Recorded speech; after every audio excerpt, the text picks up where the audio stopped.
Millionaire single dad witnessed a stranger holding his lost child. What she whispered left him frozen. Ethan Cole wasn't used to losing control. At 38, the tech mogul had built a billion-dollar empire from scratch, raising his 7th daughter, Lily, alone after his wife's sudden passing. He was precise, organized, and protective to the point of paranoia. That's why the moment he turned around at the bustling outdoor market and saw Lily was gone, his heart nearly stopped. "Lily," he shouted, scanning the sea of strangers. Panic gripped him harder than any hostile boardroom takeover. Every second felt like an eternity. He pushed through the crowd, adrenaline surging, until he saw her. A woman stood near the edge of the street, holding Lily gently in her arms.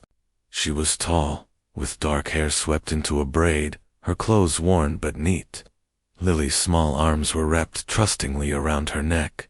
"Hey," Ethan stormed toward them, his voice sharp. "That's my daughter." The woman turned slowly, her eyes calm yet intense. "I know," she said softly. Ethan froze mid-step. "What?" Lily smiled innocently. "Daddy, I dropped my balloon. She found me before I crossed the street."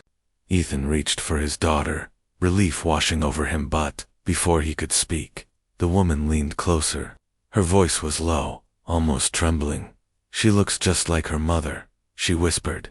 Tell her Aunt Clara loves her, even if she can't come home yet." Ethan's breath caught. Clara, his late wife's younger sister, the one who had vanished 8 years ago without a trace, the one the police had declared dead. By the time he blinked, the woman was gone, swallowed by the crowd. All Ethan had left was Lily in his arms, a balloon in her hand, and 1,000 questions burning in his mind. And he knew he wasn't going to rest until he found her. Ethan Cole was the kind of man who could negotiate a multi-million-dollar merger in the morning, launch a new product by noon, and still make it to his daughter's piano recital at night. But all that confidence, all that control, meant nothing in the instant he realized Lily was gone. The market was packed. Smells of roasted coffee beans, sizzling street food, and the chatter of hundreds of people filled the air. One moment Lily was right beside him, her tiny fingers holding his, chattering about a candy stand she wanted to visit. The next, gone. "Lily." His voice cracked as he pushed through the crowd. "Lily." Then he saw her, a woman, maybe early 30s, holding Lily. She wasn't running. She wasn't panicking. She was just watching him approach. "Hey."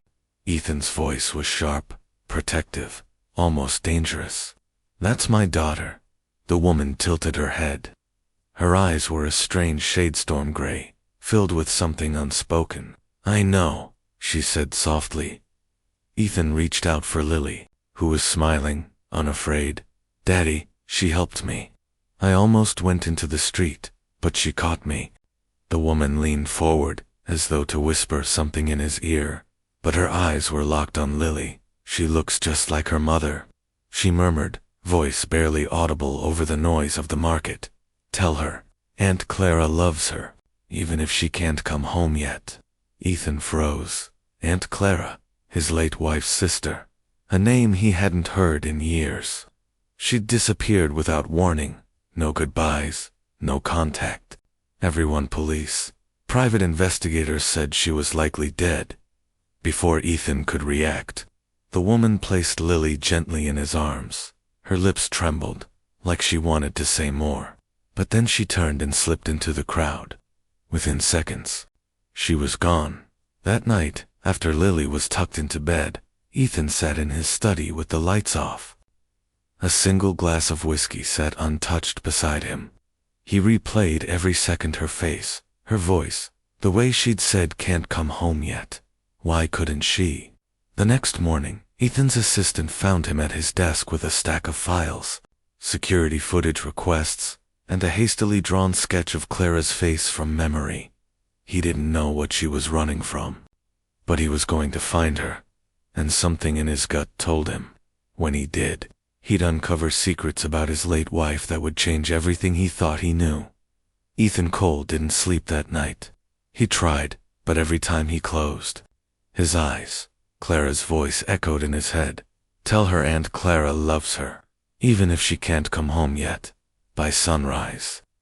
He was already working. He called in favors from old friends in security, tech, and private investigation. Within hours, he had the market's CCTV footage on his laptop. He watched it frame by frame. There she was, standing at a coffee stall, just seconds before Lily wandered into the street. Clara caught her, looked around, and then spotted him. He played it again. One detail caught his attention. She glanced over her shoulder twice before handing Lily back. She was watching someone. A chill ran down his spine. He sent the footage to his head of security. Track her. I don't care how. Find out where she went. By late afternoon, they had something. Clara boarded a bus heading out of the city. But halfway to its destination, she got off. In the middle of nowhere. Ethan didn't wait. He had his driver bring the car around. 2 hours later, he was in the rural outskirts, a place of broken-down motels and rusted gas stations. He found the motel she checked into, a run-down building with flickering neon. The desk clerk recognized her description, but shrugged. Paid cash. No name. Checked out an hour ago. Frustrated, Ethan turned to leave, but something on the floor caught his eye. A small scrap of paper. He picked it up. It was torn from a notebook. On it, in rushed handwriting. Don't trust them. She's not who you think she is. Ethan's pulse pounded. She, the only she Clara could be talking about, was his late wife, which made no sense. His wife had been perfect, loving, kind, the center of his world. Unless, that night, back in his penthouse, Ethan sat at his desk, staring at an old wedding photo. Clara stood in the background, smiling faintly, but now, looking closer, there was something in her eyes, something guarded. For the first time, Ethan wondered if Clara hadn't abandoned the family, but had been driven away. And if she was right, then his wife's death might not have been an accident at all.